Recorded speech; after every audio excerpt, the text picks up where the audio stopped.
Welcome to Homemaking with Mima. My name is Wendy, and I'm going to be making these Amish dinner rolls for an idea for Christmas. And I'm going to bring you along with me. So for these Amish dinner rolls, very simple ingredients, and I hope they turn out. The basic ingredients is you're going to have butter, and I'll go over the measurements when I go to put them in. Butter, all-purpose flour, sugar, and egg. I don't have water in here, but water.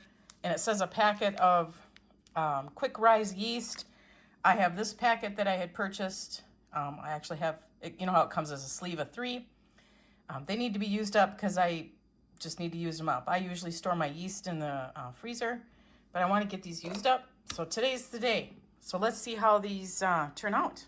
Okay, so I have never used this yeast before. I did get it at Walmart. Like I said, it comes in a little pack of 3. I think I have the other 2 up here. So it came as 3. So I'm definitely going to get this in here. My water's at no hotter or no warmer than 110 degrees. So I've got the yeast, the water. I'm gonna put a little bit of sugar because yeast likes sugar, and that sugar is gonna end up going into the dough anyway. Give it a stir, and I'm gonna set my timer for 5 minutes, and then I'll check it. So that yeast and water and sugar is frothy, so that means that the yeast is active. So now I'm gonna just continue with the recipe. Okay, so now I always like to pre-measure my flours and that out. So it called for 3 1/4 or 3 1/2, depending on how your humidity is in your house that day. So I've got the flour here, and it's just all-purpose flour. So 3 1/4 is what I'm going to start out with. This recipe did not, when I looked it up, and I believe it's a Facebook recipe, it didn't have salt in it. Either that, I was tired when I wrote it down and I didn't write the salt down. All breads need salt. So I'm gonna put in 1/2 teaspoon of salt. As you can see, I spilled a whole bunch. I'm gonna put the rest of the sugar, the egg, and I pre-measured out, doesn't look it, but that's 3 tablespoons of softened butter. So I'm gonna get my kneading hook here, my bread hook, and we'll get it combined and see how it is with that much flour. So it's combining together and it's looking pretty good. So I'm just gonna touch the dough. Oh yeah, it feels good. It doesn't feel overly tacky. It doesn't feel too dry. And when you let it knead, the glutens are going to pull it together and make it more of a softer, pliable dough. So I'm going to set my timer for 5 minutes. My old machine can't handle more than that for kneading.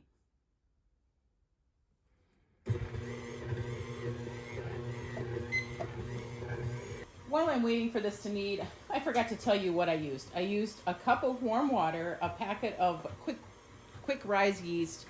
I just used what I had purchased at Walmart. 1/4 cup of sugar, 3 tablespoons of butter, 1 beaten egg, 3 1/4 cups to 3 1/2 cups of flour. And like I had mentioned, either I was really tired when I wrote the recipe down and forgot the salt, which is probably what it was. But anyway, I put in 1/2 teaspoon of salt because all bread needs salt. Knead it for 5 minutes. The first rise is going to be an hour. Then you put it into 12 equal parts, and then cover and let rise for 35 to 45 minutes. Brush with melted butter. You're going to bake it at 350 for approximately 20 minutes, but we'll keep an eye on it. Okay, so the 5 minutes of kneading is up. It's just a smidgen tacky, but that should be okay. I'm not worried about it at all. I always struggle getting this off.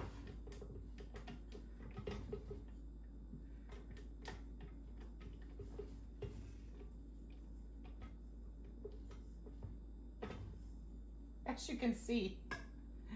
All right, get the dough hook out. soak this right away. Otherwise, you're gonna end up, you're gonna struggle. I'll soak it as soon as I get this done. But it looks like a really good dough, and I'm gonna bring you over to the table so that I can show you what else I'm gonna do. So, I've got it over to the table. I need my cooking spray so that I can spray my bowl, because it needs to rise. And it says on here, let it rise for an hour. So scoop it up the best that you can, either, you know, with a spatula like I've got here. Spray your bowl that it's gonna rise in, and then just bring the dough together. And it feels really good. Like I said, it's just a smidgen tacky, but I'm okay with that. It's better than having too much flour in there. Put it in here. Spray the top so it doesn't dry out. Again, I just use the Dollar Tree shower caps. I reuse them about 3 times and then I throw them away. Now I'm gonna put this in my oven that is not on, with the light on. I'm gonna push this up to the light and I'm gonna let it rise. I'm gonna check on it in 30 minutes. It should double in size. So as you can see, I've got it in my oven. It is not on. I just have the light on. I have the bowl pushed up towards the light. Gonna shut the door, keep any drafts away from it, and then I'm going to check on it in 30 minutes. It says let it rise for an hour, but I'm gonna check on it in 30 minutes. Okay, so this is 30 minutes. I'm gonna let it go another 15 minutes and then I'll check it again. I want it a little bit more rised. So it has definitely doubled in size and it looks really good. So now I'm just gonna, what they say is punch it down, but you don't need to punch it. You just try to get out as much air as you can in the bowl before you take it out. You take it out, and then this dough feels really good.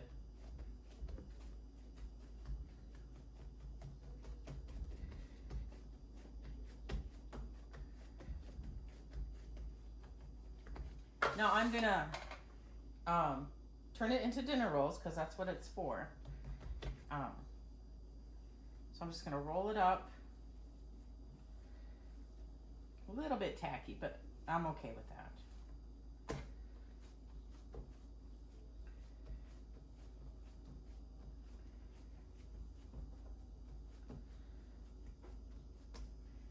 And it says you can make 12 equal parts. Well, I'm not going to weigh it out or anything. I'm just going to try to cut out 12 little rolls with it. Okay, you can use a knife. I'm going to just use this little cutter. So I'm going to cut the dough in half.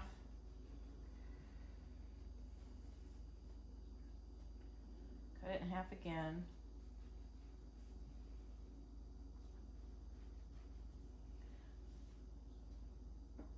So if I can get 3 out of each one of these pieces, I should be good for the 12. These two feel just a smidgen big. Put that into there.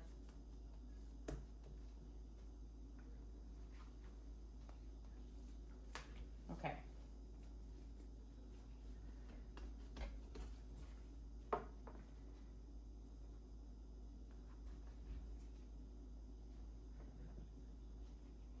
I'm not the greatest at making rolls.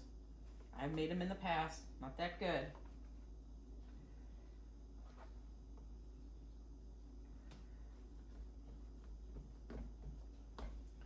There's 3.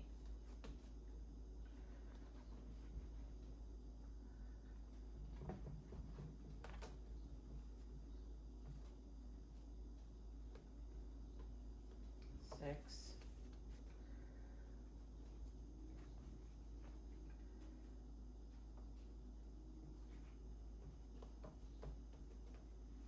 9.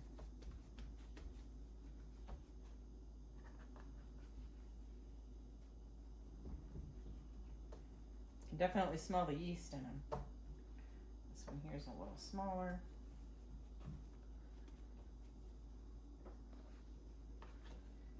Okay, so what you want to do is you want to take each one of your pieces and fold it into itself. like that. And pinch the ends, or pinch the bottom. And then just take your hand and cup it.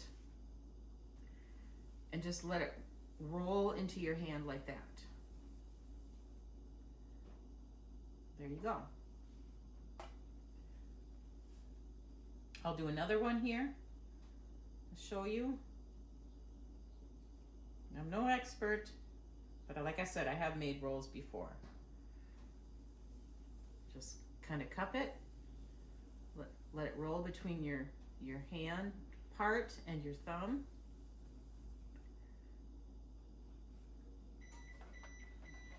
And that, you just hear my oven come into temperature. So I'm gonna let my oven is set at 350. I'm gonna let that heat up completely while I let these rise. And it says to let them rise for 35 to 45 minutes. I am gonna go 30 minutes and then check it.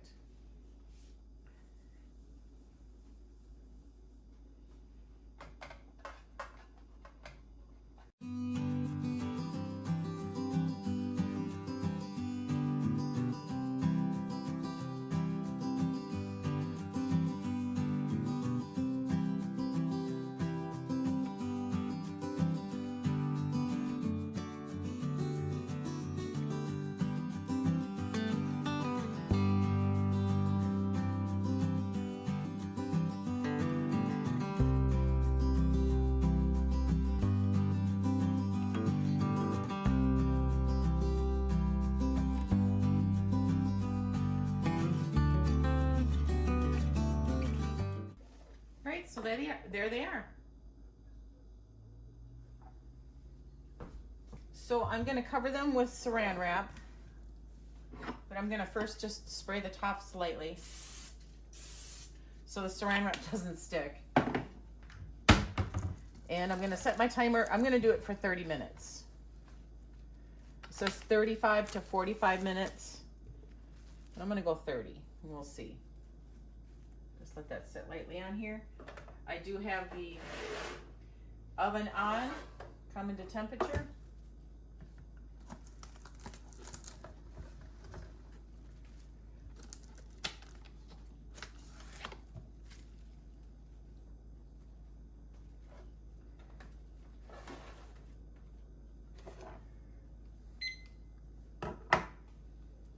Okay, so I let them rise for the total of 35 minutes.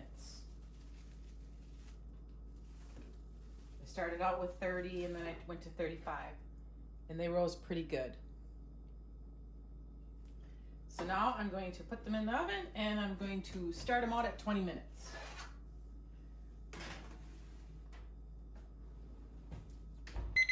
"20 minutes is up and I'll pull one out and see if they are done. They look really good.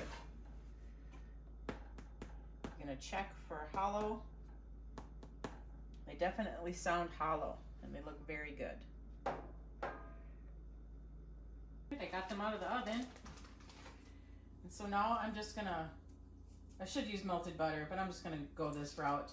I usually keep a little chunk of butter for any breads or anything that I do make.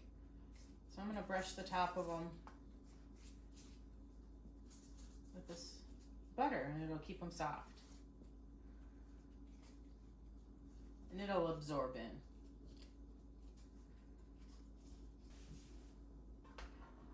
I am gonna try one, but I'm gonna let them cool completely on a rack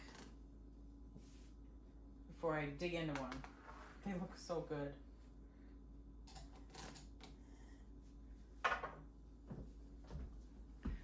I'll bring you in for a closer look. Here they are on the cooling rack. And like I said, I'm gonna let them cool completely and then I'm gonna try one and we'll see how it tastes once it's cool. So here they are. They're all cooled off. I haven't broken them apart yet, but don't they look really good? And I'm gonna give one a try. So here's the tried and true test. Let's see how these are. They look absolutely amazing.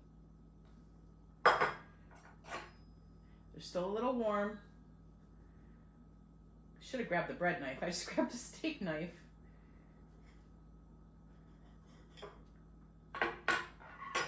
Get a little bit of butter on it. I would put more, but I kind of want to taste, I want to see how they taste. So they're nice and soft, as you can see, and the crumb is really good.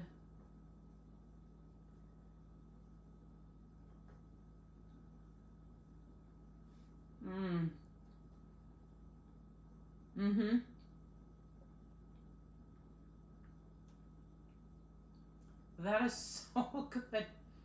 Yep, this is a keeper, and I am definitely going to make them for Christmas. I want to thank you folks for joining me today while I tried out a new recipe for dinner rolls, and this recipe turned out so good. I'm going to have the recipe in the description box below, and when I had found it on, I think it was Facebook, you know how it goes around in your feed. I don't remember when I wrote the recipe down. Could have been 4 or 5 years ago, could have been 3 days ago. So I'm going to take my chances and put the recipe below. And like I said, it didn't have the salt, or I miswrote it, which is probably what it is, in it. And I put that half a teaspoon, I believe, of salt in there. So I will add that to the recipe as well. And they are so good and pillowy soft. Again, thank you for joining me. If you like this kind of content, please give it a thumbs up, subscribe to the channel, share with family and friends, and I want you folks to make it a really great day.